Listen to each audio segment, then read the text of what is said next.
Hello, mambo vipi? Karibu tena kwenye Talk with Jasmine. Kuna kitu ambacho nimekigundua, nilikuwa sikijui zamani. Yaani kuna watu ambao wamekaa huko nje, wanakutazama, wanakufuatilia bila wewe hata kujua, lakini mara nyingi sana wanatamani sana ushindwe kwenye kile kitu ambacho unakifanya.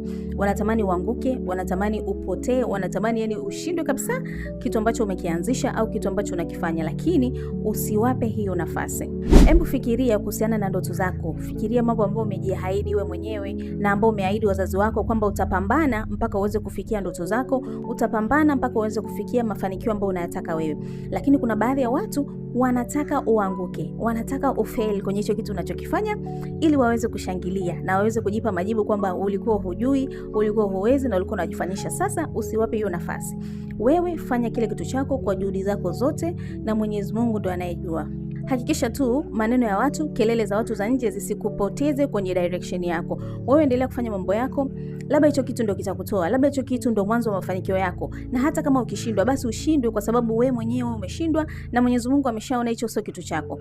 Lakini sio kelele za watu. Endelea kusonga mbele, endelea kupambana na usiwape watu nafasi ya kushangilia anguko lako. Hakikisha unajipambania mpaka dakika ya mwisho na Mwenyezi Mungu ndiye anayejua zaidi ya hapo, okay?